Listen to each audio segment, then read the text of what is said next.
Seja muito bem-vindo a mais um episódio do Somente Cast. Estamos muito empolgados. Ivanzinho, eu estou sentindo que a energia hoje está lá em cima. Muito. Por quê? Hoje a gente vai falar de quê? De uma coisa que você gosta muito, eu gosto muito, todos gostam. Ultimamente eu não tenho feito muito, mas eu gosto bastante. Mas gosta, né, rapaz? Boa noite, pessoal. Estamos aqui. Mais um episódio com Micael Pontes, Ivanzinho, Somente Gui e hoje um convidado mais que especial. Você é empreendedor que tem um negócio e sente que ele sugou completamente o seu tempo com a sua família, muito provavelmente o seu problema está na sua execução. É por isso que eu desenvolvi uma metodologia chamada Execução Inteligente para te ensinar a fazer somente o necessário no seu negócio para que você tenha mais tempo com a sua família. Quer saber mais? É só ler o QR Code aqui na tela que você vai descobrir como preencher a aplicação para participar de um dos meus grupos de mentoria. Nosso amigo Guilherme Luque trabalha com turismo desde os 17 anos. Hoje tem 35, não parece. Parece ter um pouquinho mais.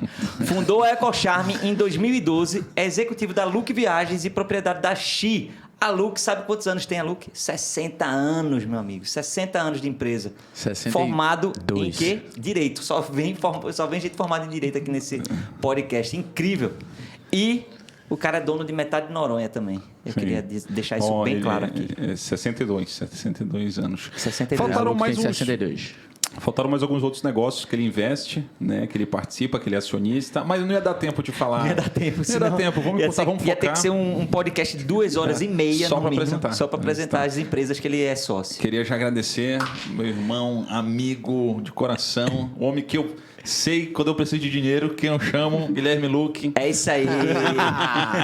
Obrigado, meu irmão, por estar aqui. Sei que a sua agenda é difícil, é dura, então se você está aqui é muito importante para a gente, viu? Ivan, você quer começar como? Eu quero que ele comece lá do começo mesmo, desses 17 anos aqui, ó. Como é que tu começasse ali a trabalhar aos 17 anos ali na Luque? Já começa e já vai falando. Bem, primeiro... Só 1 hora de podcast, beleza? Tá. Bem, primeiro, muito obrigado pelo convite. É um prazer estar aqui. 90% do que falaram é balela, mas eu trabalho com turismo sim. Eu comecei a trabalhar com turismo aos 17 anos.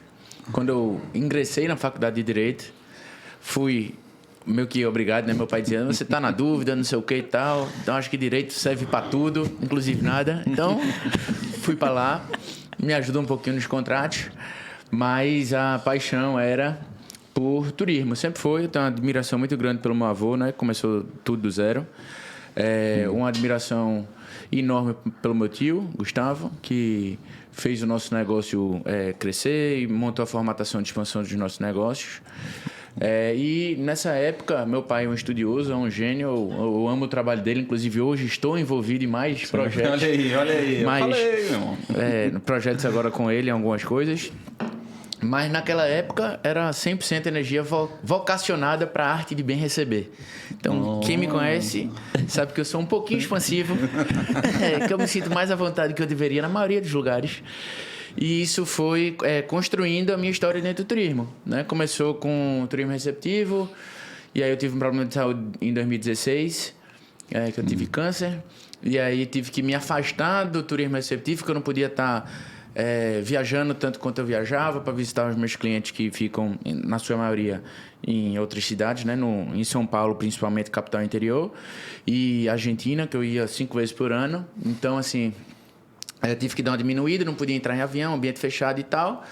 E aí comecei a me dedicar mais a Luque Viagens com minha mãe e virei, de fato, executivo da EcoCharme, que é a nossa empresa de hotelaria, que antes eu era acionista. E aí comecei, porque não tinha mais tempo de estar viajando, etc e tal, comecei a mais trabalhar de dentro do escritório. E aí foi indo. E como é que surgiu aí, assim, a EcoCharme? Explica um pouquinho mais sobre a EcoCharme aí pra gente. O que é esse Então, esse a EcoCharme, ela é uma empresa que viu em 2012 a oportunidade de criar um segmento de turismo inexistente em Fernando de Noronha, né? Em Fernando de Noronha, antigamente, tinha só pousadas domiciliares e 2 pousadas de luxo. Hoje, quem tem ido percebe um grande crescimento, uma vocação de turismo de luxo em Noronha. Mas na época só tinha a Pousada Zé Maria e a Pousada Maravilha, que hoje, desde 2018, eu tenho o prazer de administrar. Olha. Gente, quem estiver ouvindo a gente, por favor, pode procurar aí EcoCharme. Pousada Maravilha em Pousada Noronha. Maravilha em Noronha. Inclusive, eu já fiquei lá, que eu ganhei essa viagem. Foi um espetáculo, até porque foi de graça. Então foi mais espetacular ainda. Mas não foi eu que dei, que eu não dou, não.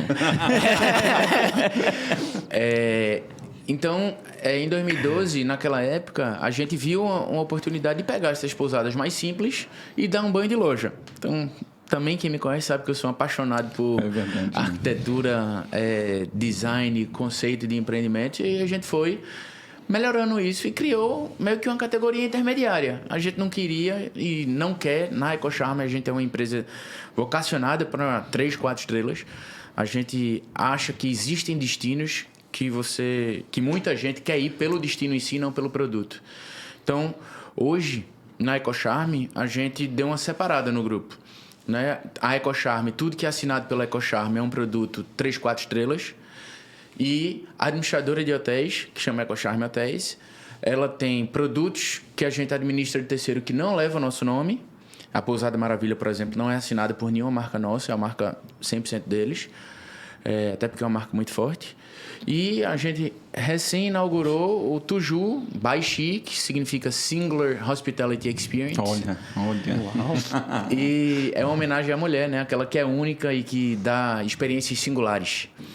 Então, a gente criou esse segundo selo, que é para não confundir o nosso cliente e o cliente entender realmente o que é que ele está comprando. E também, e aí eu falo isso, o cliente final, e também os nossos clientes, que são os proprietários de hotéis, saberem qual é o DNA do produto que a gente está querendo criar para ele. Se é um produto 3, 4 estrelas, com mais ou menos volume, ou um produto que a atenção ao cliente, a experiência que a gente quer proporcionar seja realmente algo diferenciado e feito para aquela pessoa, né? Para ela se sentir o mais especial possível. Na história de Guigo, né, eu lembro muito assim que ele começou fazendo o que ele não queria, por direito, assim, falou assim, né? Direito, estudando direito. E você vê que parece assim, ele nasceu para estar no segmento de turismo, cara, em recepção, encantamento. Até porque ele já faz isso, né? A gente sabe, né? Ele já faz isso dentro de casa. Pense num cara que gosta de receber em casa, recebe bem, gosta de cuidar da casa. Na verdade, a cada 2, 3 anos ele costuma trocar de casa, porque ele gosta de começar sempre uma casa do zero. E assim, eu não sou esse cara, eu não gosto de fazer isso. Então, você vê uma história de um cara que começou tendo que fazer algo porque não tinha clareza, mas depois ele vai e se encontra e parece assim, o negócio ele é reflexo do negócio e o negócio é reflexo dele, sabe? Então eu queria que tu falasse um pouquinho mais assim, que momento foi assim que foi fundamental para ti que tu falou, cara, não quero direito. Talvez seja desde o início da faculdade, mas não quero direito. E que momento falou, cara, eu nasci para turismo, eu gosto de encantar as pessoas. Por que tu gosta? Assim, explica pra gente. Tem gente que detesta receber em casa. O que te faz, cara, querer receber, estar com as pessoas, estar em casa? E se tu tivesse que trazer alguns segredos, assim, como é que tu consegue encantar? Da onde vem esse talento de encantar, de receber e de ver as pessoas felizes? Cara, que você é um mestre em fazer isso. Na verdade, eu não sei te dizer quando é que eu decidi não ter... Aliás, sei. Meu primeiro negócio próprio, não foi atrelado ao turismo. Eu estava fazendo faculdade e eu tinha um grande amigo chamado Eliseu. Um abraço para Eliseu, se ele vê. Vai ver. E ele fazia direito previdenciário. Inclusive faz hoje, é um grande competente na área dele. E eu perguntava para ele era o único cara que chegava de Mercedes na faculdade. E eu tinha um Paliozinho 2 portas na época. Eu dizia, porra, bicho, o que é que eu preciso fazer para andar de Mercedes, né? Então, naturalmente, com o meu jeitinho leve, a gente virou brother, amigo. E eu disse, bicho, como é que tu trabalha com o quê? Ele trabalha com minha avó. Eu digo, e o carro é da avó, né? Então, e ele trabalha com minha avó trabalha assim, assado e tal. Eu digo, se tu tivesse que montar um negócio seu nesse segmento, onde tu montaria? Ele digo, rapaz, tem um cara que teve uma sacada boa e montou um escritório de direito na frente do INSS do Pina. Eu digo, foi. E é lotado, porque o cabo, quando é negado, só atravessa a rua e aí, não tive dúvida. Na época não tinha Waze, tinha nada disso. Abri um mapa do Recife, saí procurando onde é que tinha INSS. Tinha o INSS na Avenida Norte. E tem uma borracharia na frente, invadido o ponto lá, invadido. Eu digo, eu vou comprar esse ponto. Eu tinha, acho que 18 anos de idade, alguma coisa assim. Eu peguei pro cara, acho que eu paguei 5 mil conto na época. Barato que só miséria. E fiz minha primeira reforma. Né? Porque transformar a borracharia num escritório de advocacia com a salinha de espera e a sala do doutor, né? Lá dentro. E aí esse foi o meu primeiro negócio. Aí, quando a gente montou o negócio, eu falei, não, vamos atrás do cliente agora, né? Então você tem que ir nas comunidades, falar com o líder de comunidade, porque as pessoas que precisam e que tinham essa coisa negada, normalmente são pessoas menos instruídas. Então a gente ia para a comunidade. Cheguei na comunidade, 9 horas da noite, na Mercedes de Eliseu, todo arrumado. Meu amigo olhava para o lado e para o outro. Eu disse, meu Deus do céu, não tem glamour nisso aqui não. E eu sempre fui acostumado. O meu negócio é um negócio prazeroso, né? De luxo. Ele não tem os números que transportadora, né, Guineto? Ele não tem números de outros segmentos, mas ele é um mercado glamouroso, né? A gente conhece muita gente, a gente tem o prazer de conviver com muitos amigos. É um negócio que a gente recebe muito. A turma brinca que eu vivo de férias, né? Porque assim, a gente sai muito para jantar com o cliente. O meu trabalho comercial requer isso, sempre. E desde pequeno eu vi a minha família receber os clientes dentro de casa. E eu ficava me perguntando, porra, por que dentro de casa, né? E aí uma vez meu tio disse, não, eu acho que dentro de casa é onde você tem a sua maior intimidade e você faz com que aquela pessoa se sinta mais especial. E obviamente você não vai levar qualquer pessoa para dentro da sua casa, tem que ter aquele match de uma pessoa que pareça ter uma boa índole e que você queira realmente se aproximar.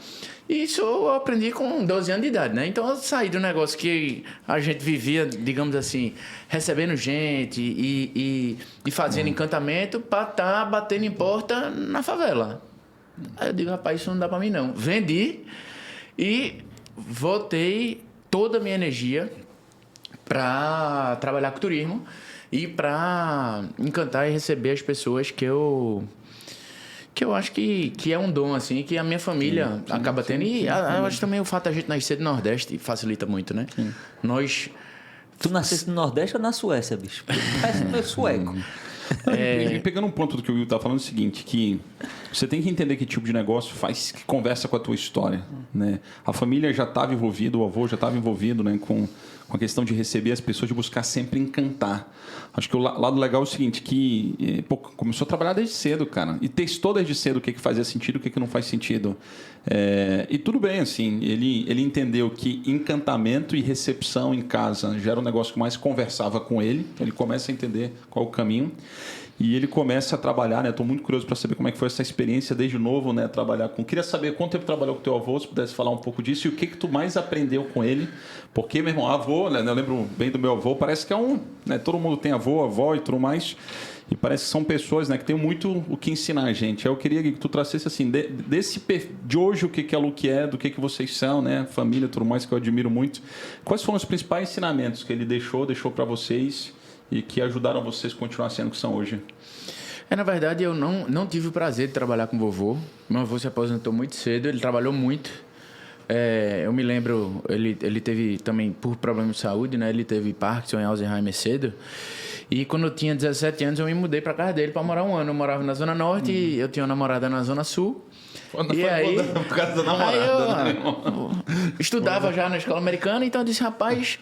Vovô, eu quero morar contigo, ficar mais perto da casa da namorada, né? Pra não dar aquele... E eu dormia meia horinha a mais de manhã. Pra economizar. Pra economizar chorando. Se hoje eu choro, imagina naquela época. Então, fui pra casa de vovô e 2 horas da manhã, todo dia ele me acordava, batia na porta. Bora, meu filho. Eu tenho certeza absoluta que ele achava que eu era Gustavo, que é o filho dele, e não Guilherme. Bora, que tá chegando o charter. Charter, para quem não sabe, são voos fretados que vêm de algum destino. Nesse caso, era um voo europeu. E que chegava aqui toda madrugada. E ia meu tio, com 13, 14 anos, receber esse charter. Entendi. Aí eu abri a porta, vovô, o charter não vem para cá faz 20 anos já, vovô. Ele, se eu perder essa conta, a culpa é sua. Caraca. Então, eu, desde cedo, entendi que... Eu estava começando, estagiando ainda na Look nessa época... Eu entendi que o nosso negócio é 24 horas, que não tinha tempo ruim. 2 horas da manhã tinha que acordar para atender o cliente. E que a vida não é fácil, né? E vovô, ele eu cresci vendo ele fazer jogo, ele inventava as regras para ganhar de mim, mas ele inventava jogo. Era um jogo massa, de batalha, de raciocínio. Ele sempre gostou muito dessas coisas. E como eu comecei desde novo a viajar muito, né? Porque quando eu era pequeno, a Lu começou a expandir. A gente estava abrindo Natal, a gente estava abrindo Noronha e tal. E meu tio Gustavo sabia que eu gostava de andar de carro. Eu ia para todas assim e ficava lá de plantão, 12 anos, escutando como é que era a abertura de um negócio e tudo isso. Então, assim, eu acabo que eu tenho uma referência muito forte do meu tio, porque eu viajei muito com ele desde novo e a referência que eu tenho do negócio é muito mais dele. Mas vovô sempre que podia, ele tinha uma tiradinha que eu acho espetacular. Minha avó sempre amou receber, inclusive a regra dela era: meu filho, você sempre seja o último a comer, porque se faltar, você vai lá dentro e come um pãozinho. Então, assim, obviamente era em piadinha, né? Mas era a forma da gente estar dizendo, querendo me mostrar de uma forma lúdica, digamos, como receber melhor, como agradar as pessoas que estão na sua casa ou agradar as pessoas em geral. E eu acho que eu tenho uma grande facilidade em fazer isso. Eu acho que é por isso também que eu tenho muito sócio. Né? Tem um sócio que eu não sei nem quem é mais. Porque acaba que essa leveza, né, esse jeito e de querer sempre agradar um amigo e dar a mão sem esperar nada em troca, isso vai fazendo com que você cative, gere empatia e vai gerando oportunidade de negócio na vida, sabe? Então, assim, a primeira dica que eu dou é seja gentil, sempre ajude sempre quem você puder, porque em algum momento o mundo dá volta, sempre vai dar. E quando você precisar ou não, aquele cara que foi grato ou acha que você é uma pessoa diferenciada vai lhe puxar para alguma coisa que é produtiva. Verdade. Top. Micael, calma. Chegou o momento mais esperado. Você vai perguntar para Guilherme Luque dicas de viagem. Qual é o seu sonho? Para onde você quer ir? Para que ele vai lhe falar agora qual o caminho, se faz sentido, se não faz. Eu posso fazer uma pergunta antes? Pode, tá. Obrigado. Eu quero fazer um antes. Eu quero fazer um antes. Você não costuma fazer pergunta, então. Tu falou que teve uma doença que te afastou dos negócios, né? Isso. E tu era muito novo, pelo que eu entendi. Porque tu já é novo, né? O Ivanes, tu tem 35 anos. 35 anos. E o que eu fico pensando assim, imagina tu há 7 anos atrás ter câncer e tal, e tem toda essa barreira que, tipo, é pesadona para todo mundo que tem e passa por isso. Em algum momento da tua vida, assim, desse processo, tu pensou assim, pô, velho, se eu me recuperar, eu não quero mais saber de empreender, não quero mais saber de trabalhar, não quero mais saber de fazer. Pergunta.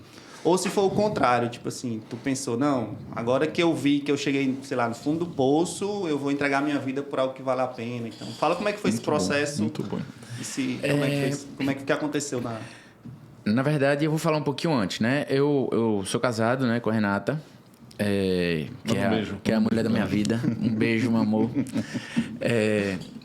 E a gente se conheceu aqui em Recife. Eu brinco que ela me viu passando de sunga na praia e a água de coco caiu. Conversa, mas a história é minha, eu conto do jeito que eu quiser, né? Assim? Isso aí, mano. E aí, um ano depois, a gente começou a namorar e ela sofreu um acidente, né? Ela quebrou a coluna, fazendo agachamento na academia, botou 6 pinos nas costas e tal, e a gente descobriu. Nessa época, ela operou a coluna, tava de colete, não olhava para um lado para o outro, e o negócio ficava apertando, e ela enjoando. Eu disse, moça, eu tenho um negócio que depois de 2 meses você enjoando, persiste, é bucho. Não tem outro negócio, não. E aí a gente descobriu que ela estava grávida, a gente casou. Nosso filho, chamado Sami, ele passou por cirurgia, morfina, enfim, tudo que você imaginar dentro da barriga e sobreviveu. Caramba. E aí o nome Sami tem um significado muito especial, é um nome árabe. E na segunda gravidez, eu tive câncer. Então, assim, eu até brinco assim, pô, será que a gente vai ter o terceiro? É meio...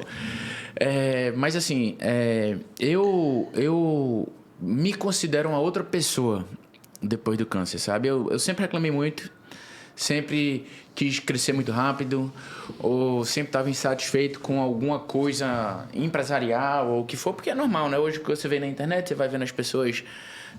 você não conhece a história, né? Você só vê o jardim, ninguém vê a cozinha. Sim, então eu me cobrava muito nisso. Porra, bicho, será que vai demorar 20 anos para eu conseguir fazer tudo que eu quero? E quando eu tive câncer, eu percebi que eu tinha muito mais do que muita gente e que eu tinha coisa pra cacete já. Eu vou pegando assim, quando eu casei, eu não tinha empregado da minha casa, minha mulher que fazia tudo. A gente não começou uma vida de glamour A2, não. O negócio foi prosperando, e a gente reinvestindo, o negócio prosperando, reinvestindo, e você acaba que esquece, né, o processo, esquece de curtir isso. E quando eu tive câncer, eu comecei a curtir isso, né? Eu nunca me deixei levar. Eu contei no mesa de reunião, inclusive foi na mesa de reunião do LIDE, né, que eu contei, a gente fazia parte do conselho e terminando a reunião, galera, queria dizer 6 meses aqui que eu vou ter que fazer uma químia, não vou poder participar de reunião porque eu não posso estar em ambiente fechado, mas estou tranquilaço. Se tivesse que escolher eu escolheria esse. E levei numa boa. A minha mulher e minha família, principalmente, me ajudou demais. Eu tinha motivo para continuar, né, porque eu ia ser pai de novo. Inclusive, meu filho nasceu dia 1 de agosto, numa segunda-feira. 2 dias depois eu estava fazendo quimioterapia. Foi minha penúltima quimio. E engraçado é que quando eu fiz 4 anos de idade, a minha avó faleceu no dia do meu aniversário, 6 de junho de 1991. Eu fiz 4 anos. E toda vez que eu ia comemorar meu aniversário, eu me sentia meio mal, sabe? Aquele negócio assim, porra, a vovó morreu no meu aniversário, não sei o que, eu vou comemorar. Aquele negócio meio troncho. E durante o meu tratamento, você ia fazendo PET scan e ia acompanhando as células, né? Ela desaparecendo, as células malignas, né? De como tava seu organismo reagindo e tudo mais. E no dia 6 de junho de 2016, o meu presente foi receber o laudo de que meu corpo estava 100% limpo. E aí meu pai olhou para mim e disse... Agora tá 1-1, você pode voltar a comemorar. Bom demais. A piadinha sempre vai acontecer, né? Tá 1-1 agora, meu filho, você pode voltar a comemorar. Tu tem tatuado a data, alguma data? Tenho no pescoço a data, 6 de junho de 2016, em números romanos, embaixo da cicatriz que eu fiz da biópsia, que é uma recordação de uma data que pra mim é muito especial. 25 de fevereiro, qual é a data mesmo? Foi a data que tu descobriu? 25 de fevereiro? 25 de fevereiro. Bom, dia do meu aniversário, podia ser a data que ele tivesse se curado, né? Mas animal, irmão. Top demais a história. E ó, a gente recebeu algumas perguntas aqui dos nossos youtubers. Eu não entendo toda vez que eu falo isso. Bora. TikTok.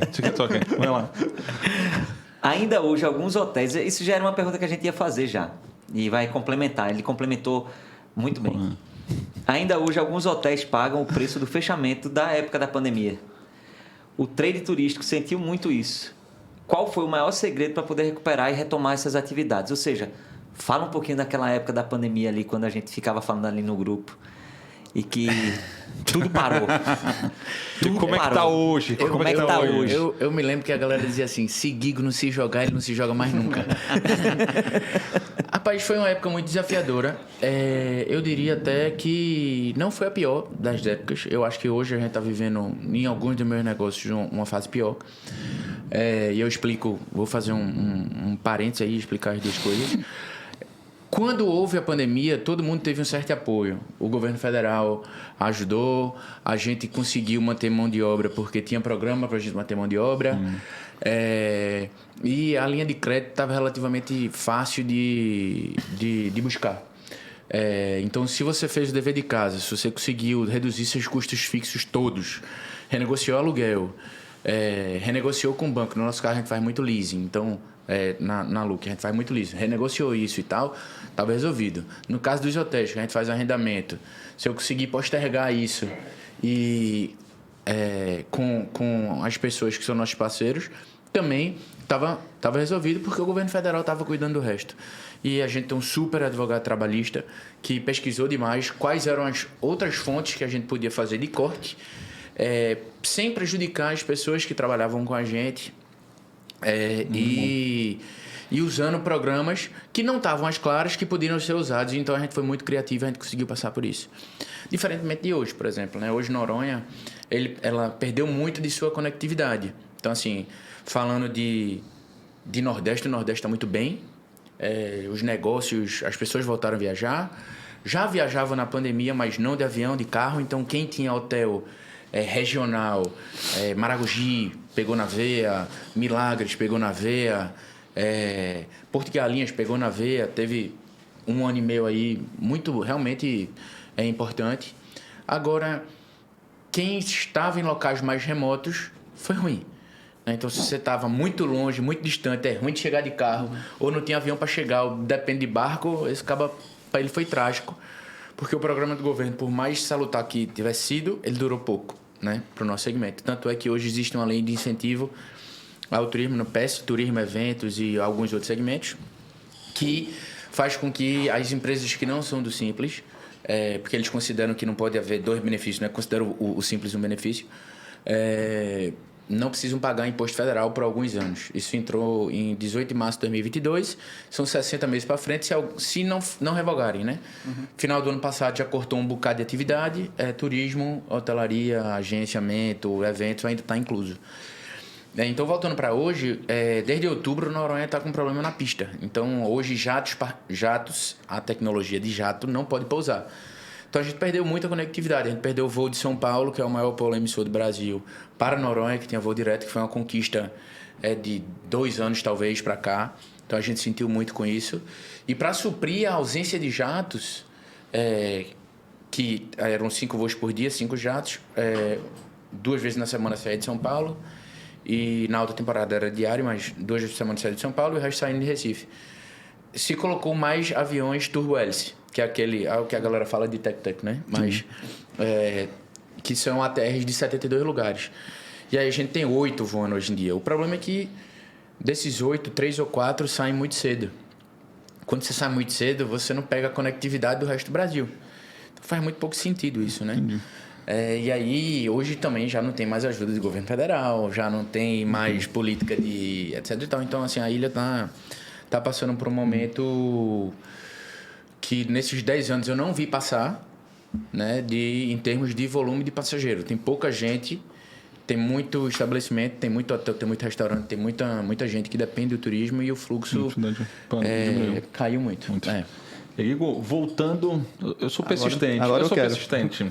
Agora eu quero, né? Agora eu quero falar porque isso aqui a gente não faz corte, meu irmão. É isso mesmo. Quais são os 5 destinos para quem está nos escutando? Imagina receber desse homem que vai lá e vê. Ele vai falar os destinos que ele foi, que ele gostou, homem mais viajador, né, que eu conheço. Dinheiro viajando, ele é pago para viajar.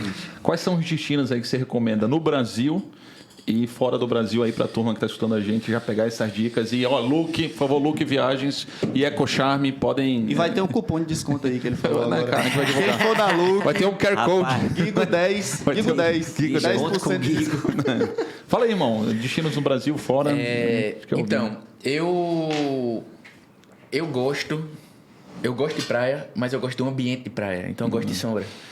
Então, assim, se a gente for considerar destinos, eu sempre gosto de perguntar primeiro o que é que a pessoa gosta, né? Então, eu, por exemplo, gosto muito de vinho. Então, eu gosto demais de ir pro sul do Brasil.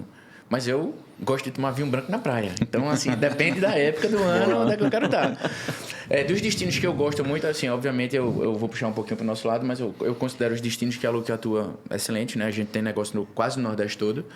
Vai da Bahia até o Rio Grande do Norte, pulando Sergipe, por enquanto, né? A gente tá sempre tem visto novos negócios e, obviamente, todo negócio vive de expansão, né? Então a gente sempre estuda e a gente é uma empresa vocacionada por Nordeste, então por que não um dia Sergipe, um dia Ceará, enfim. Mas eu gosto demais de Natal, gosto demais de Pipa, gosto demais de Milagres. Milagres é um lugar mais para relaxar do que curtir. Pipa, muito mais coisa para fazer à noite. Eu gosto demais de Porto de Galinhas. Tem excelentes hotéis em Porto de Galinhas. Hotéis que se renovam ano a ano. E a localização de Porto é bem bacana, porque de Porto você consegue conhecer Carneiros, Maragogi, enfim, você tem o que fazer. E a vila também é bem organizada. A energia de Noronha é fora do normal. É absurdo. João Pessoa está com excelentes restaurantes, uma programação massa. Quem é de Recife, aqui do ladinho, vale a pena demais conhecer. Então, assim, isso falando de destino Luke, destino praia, eu gosto demais dos locais onde a gente atua. Mas sem puxar a sardinha pro meu lado, eu amo Foz do Iguaçu. Amo. Eu acho a energia surreal chegar perto daquela cachoeira. Acho que Foz tem um potencial absurdo para o turismo internacional e para O turismo nacional também é uma valorização Hotéis, massa. dicas de E hotéis, Gramado. assim, que tu acha que é legal. Que eu sempre, quando procuro, eu procuro destino, mas tem que ter um hotel bonzinho, um gostosinho, confortável. Então, não aí- precisa nem ser de muito luxo. Às vezes é aquele hotel que tu encontrou, que, cara, vale a pena. Às vezes é aquele hotel boutique que tem. Então, a Uma hotelaria, pousada. eu acho que depende muito do lugar que você vai, né? Em Noronha, por exemplo, eu acho que uma pousada nossa, que é a Marcílio, que é a nossa intermediária mais alta, assim, é um super lugar bacana de ficar. O restaurante é excelente, que é o Fernando é Louco. E você não gasta demais, porque na ilha você tá, queira ou não, fazendo muita programação fora. A Pousada Maravilha é surreal. Então, assim, o cara que quer ir realmente curtir a pousada, vale a pena demais conhecer a Tem Pousada toda a Maravilha lá em experiência, Noronha. né? Porque você tem uma experiência diferente. Então, assim, tudo depende do que você quer, sabe?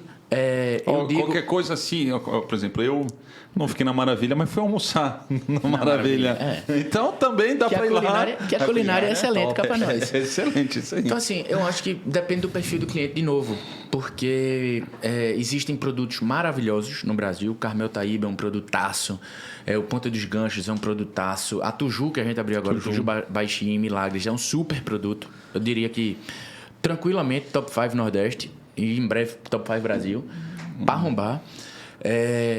Tem o Fuso, que também é lá no Sul, é excelente. Tem alguns hotéis bem legais em Búzios. já Chama anotou aí. A-Concept Hotel, que é um hotel que eu quero muito. A-Concept. A-Concepts. Que era um banco, era uma casa de um banqueiro e tal. E, enfim, foi transformado num produto animal. Então, assim, o Brasil tem muita coisa que poucas pessoas conhecem. Que é uma pena, né? Eu acho assim, eu às vezes invejo muito o americano, que é America First o tempo todo, né? Primeiro depois mais um pouquinho de mim, pra Eu ir pro resto me embora do resto do mundo aos 70 anos de bengala e tal. Primeiro eu, depois eu. A gente começa, o brasileiro, a gente tem uma síndrome de inferioridade muito grande, sabe? Tudo dos outros é melhor. E aqui, porra, vale pra tudo, né? A gente tem excelentes vinhos, excelentes espumantes, excelentes destinos, excelentes produtos, excelentes praias. O problema no Brasil é um pouquinho da insegurança. E eu acho que ele fica um pouquinho longe também da maioria dos centros quando a gente fala de conectividade. Mas se a gente trabalhar isso... eu até brinquei, né? Eu tive num evento semana passada, palestrei falando um pouco sobre hotelaria. Boa, fale. Esse evento foi bom. E eu acho que erraram no convite, porque tava o CEO da América Latina da Accor, a diretora do Resort Brasil e tal, e eu, né? Erraram. Mas me perguntaram assim, né? Não no painel fora, Guigo, por que você acha que o Brasil não estoura lá fora? Eu digo, rapaz, eu acho que é questão de propaganda. Tudo que é ruim aparece lá fora. E a gente tá o tempo todo no branding do carnaval, né? Rio de Janeiro e Bahia são mais conhecidos assim. A Bahia é muito pela população negra, quando a gente fala do mercado norte-americano. Eu digo, meu amigo, anuncia lá, $2 beer. É $2. Uma cerveja no Brasil custa $2. E em qualquer restaurante top é 3. Meu amigo, o cara vai pra Nova York, é 18, pô. $18, fora o tipo de 20. Aqui tá incluso na conta. Entendeu? Então, assim, meu amigo, chegue lá e diga, meu amigo, $2 beer, está no Brasil, $2 beer. E você vai pra um restaurante maravilhoso, com sua mulher, tomar vinho, etc e tal, e vai gastar $60. Passa aí. Meu amigo, o nego vai endoidar, o cara vai dizer, pô, eu vou pegar 14 horas de avião. Eu vou, bicho, porque a conta fecha. A conta fecha, entendeu? Então, eu acho que é muito de como a gente propaga, né? O Brasil tá barato demais, muito barato pro mundo todo. E a gente só precisa dar uma blindada nas notícias negativas, né? Você não vai para Nova York, e você sabe que Nova York tem segurança, mas ninguém tá alastrando a insegurança que existe lá. Ela é mais isolada e tudo isso. No Brasil também é mais isolado. Só que a mídia gosta de propagar a desgraça e a desgraça daqui é propagada lá fora também. Então, eu acho que se a gente souber trabalhar isso, como país, a gente tem um forte apelo para as pessoas do mundo todo virem conhecer tudo. Porque aqui, vê, a gente tem uma floresta, a gente tem cachoeira, a gente tem Pantanal, a gente tem praia, a gente tem tudo, pô. Então, praia sem furacão. Tem ilha, nada. Tem ilha, não tem uma ilha. Sem nada. Temos mais uma pergunta aqui dos nossos telespectadores. Recife estava acostumado a trabalhar com o turismo de negócios e deixou um pouco de lado o turismo de lazer. Eu ia fazer essa Me parece que pergunta agora também, estamos Xande. retomando algumas atividades de lazer na capital, uma vez que Porto e Galinhas pega pelo menos 60% dos turistas que desembarcam em Recife. Você acha que é importante essa retomada para Recife? E, meu irmão, essa questão aí do tubarão também Sabia. atrapalha? Essa eu não ia fazer, mas é importante. claro, pô. Vamos lá. Eu acho Explica que... aí como foi os ataques aí na tua casa.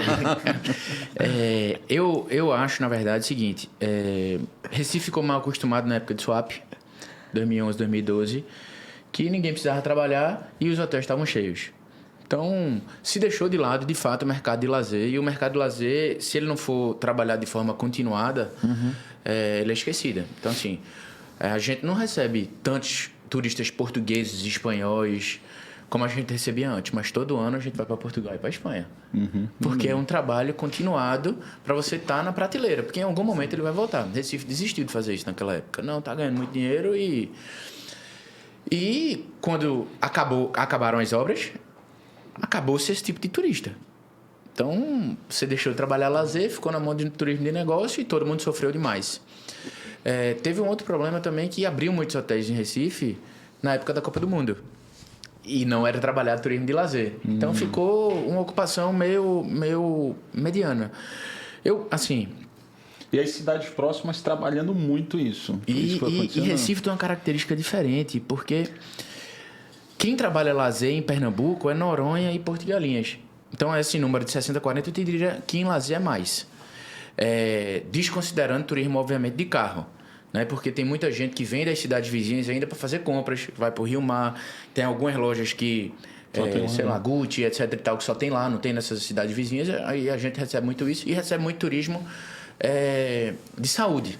A gente tem um grande centro, um hub de saúde, então verdade. A rede hoteleira ainda é ocupada por isso.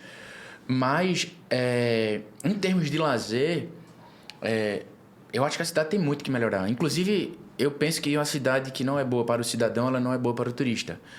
Então, assim, a primeira coisa que eu falo para todos os governantes, ou para todos os administradores, ou para todos os secretários quando me perguntam, bicho, dá alguma coisa pra gente fazer no final de semana, porque aqui todo mundo quer ir embora. Quer ir pra Gravatar, quer ir pra Carneiros, quer ir pra Casa de Praia de não sei quem. Ninguém quer ficar na capital. E olha que Recife é uma cidade que ela é muito voltada pro recifense também só. Sim. Toda ela é feita para o recifense. Ela não tá nem aí para turismo. Esse é o meu sentimento.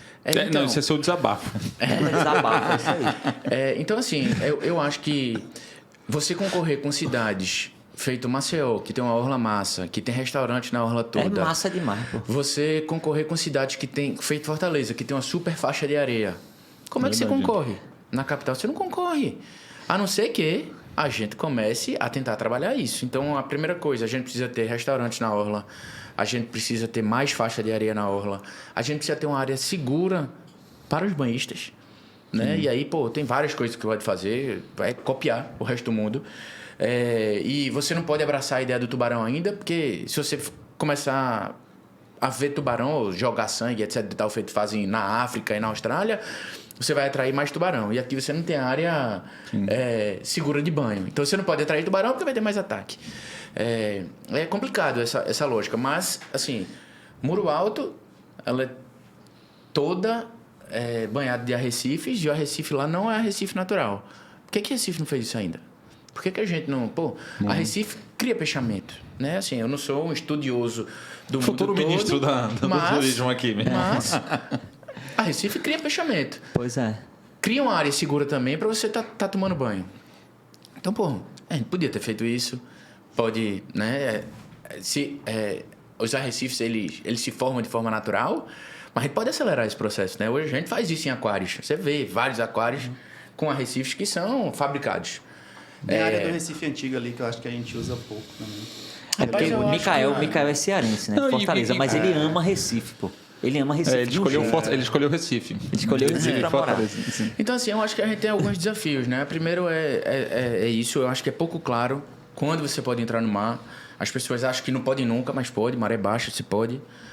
Mas eu acho que a gente tem que propagar isso de forma mais clara e, obviamente, tentar fazer com que isso dure o maior tempo possível.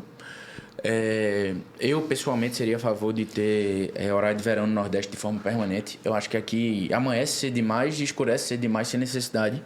Você vê nos Estados Unidos em uma infinidade de fusos. E aqui é um único para o Brasil inteiro, um país gigante feito nosso. Eu acho que isso não faz muito sentido. E eu acho que o Recife Antigo não é um problema isolado do Recife, não, sabe, Ivanzinho? Eu acho que os centros, de modo geral, no Brasil inteiro, estão muito abandonados.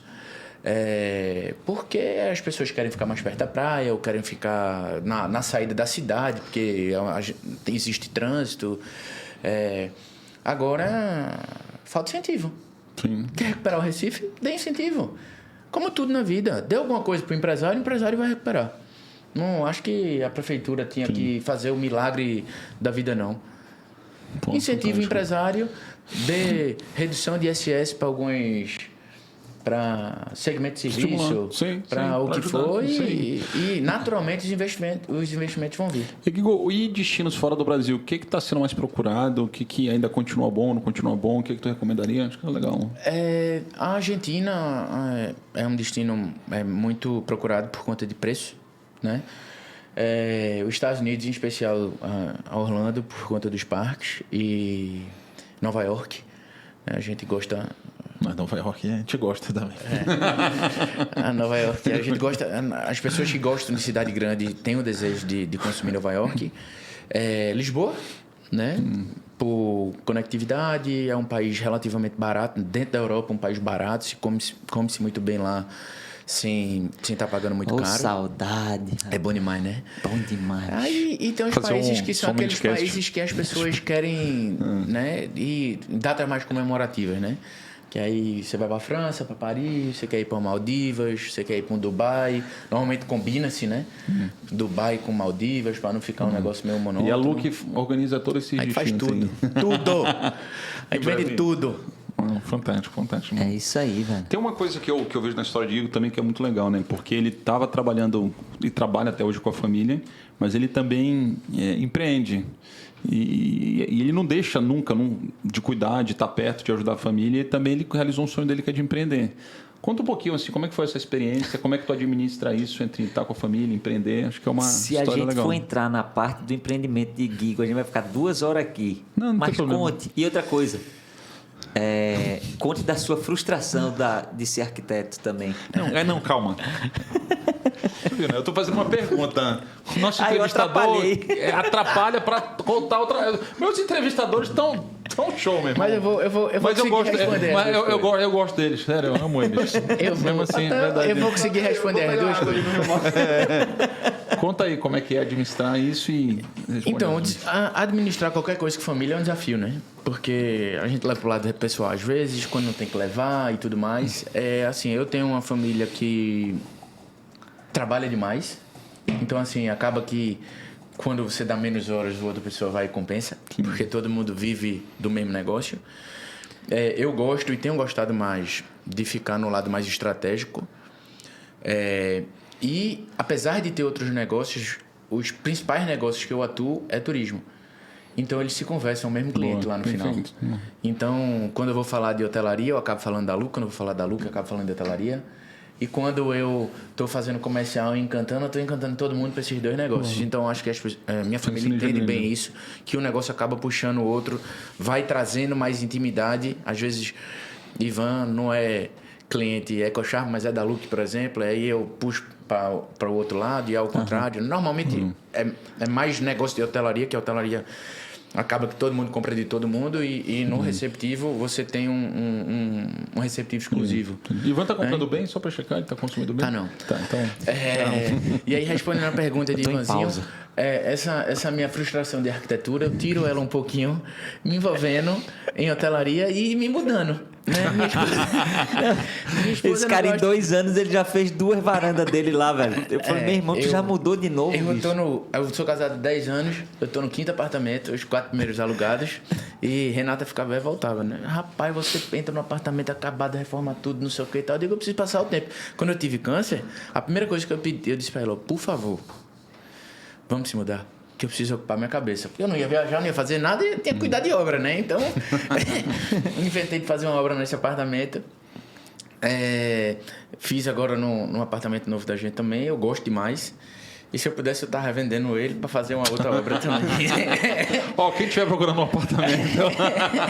Inclusive, essa minha paixão tá gerando um negócio novo que é de arquitetura e design. Eu não sou arquiteto, mas tô chamando arquiteto para trabalhar comigo e a gente virar sócio. Mas conecta demais, ajudar a desenhar os produtos que a gente tá administrando e ser criativo, né? Porque eu acho que a gente tem uma responsabilidade grande em dar o payback mais veloz possível aos nossos investidores.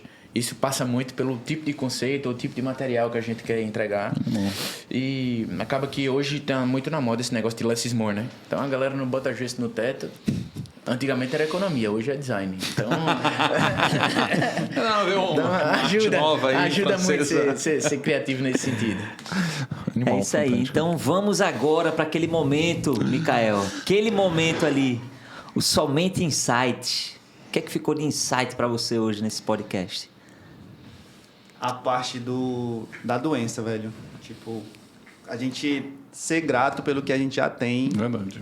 E não esperar acontecer um evento assim que vá me tirar do prumo, me tirar do trilho, sei lá, a morte de alguém ou uma doença grave.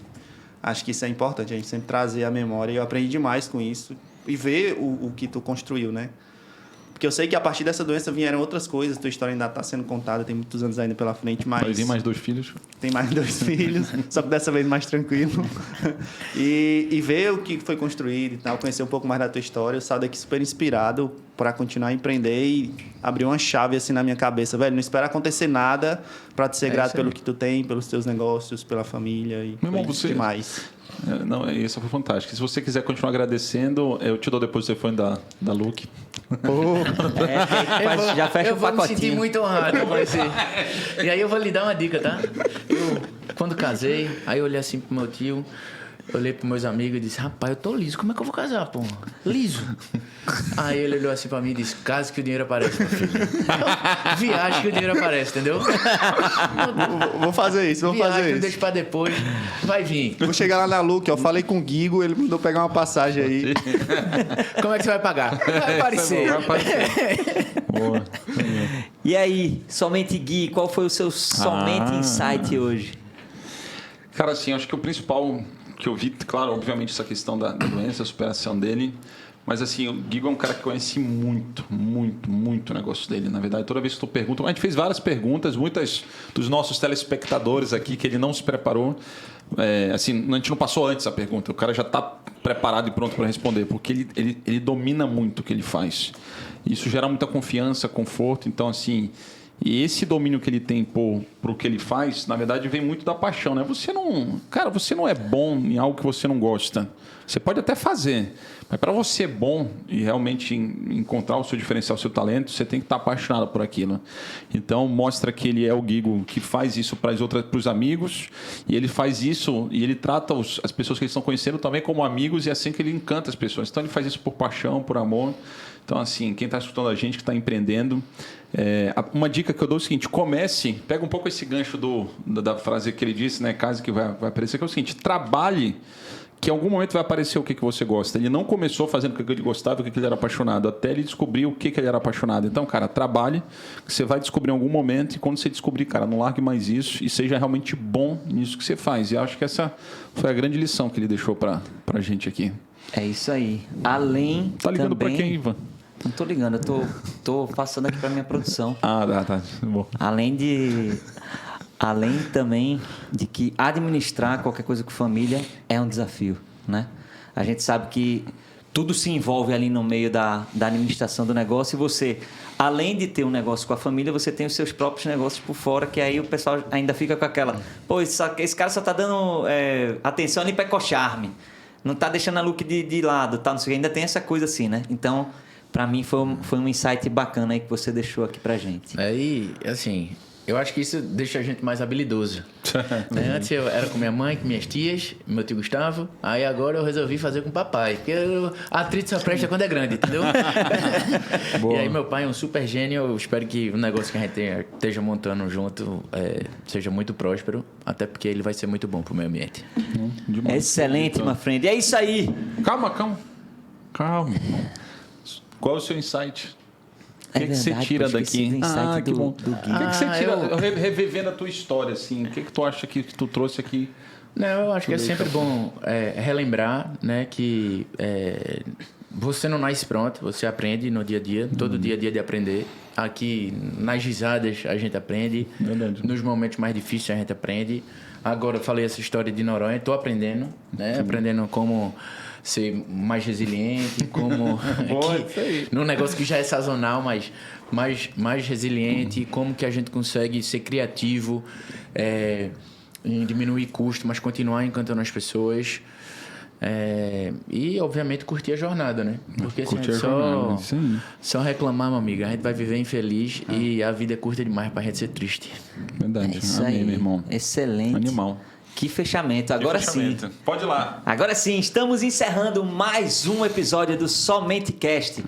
E não esqueçam de seguir aqui, ó, @MicaelPontes, @IvanAndradeJR, @SomenteGui, @SomenteCast e também no YouTube e no... Como é o nome daquele negócio? Spotify. É isso aí. Peraí, calma. @Luke Viagens, eu ia falar @Luke agora, Receptivo, bicho. @Ecocharme, Eu ia falar @Tuju Boutique Baixi. Eu não ia falar o Tuju nem nada, não. Eu ia falar o @Luke repete. Viagens e o @Ecocharme. E Luke Sigam Receptivo. aí e... Luke Receptivo. Luke Receptivo. Sigam aí nas redes sociais. Valeu, meu povo. Até mais. Valeu, gente. Valeu, meu irmão. É top.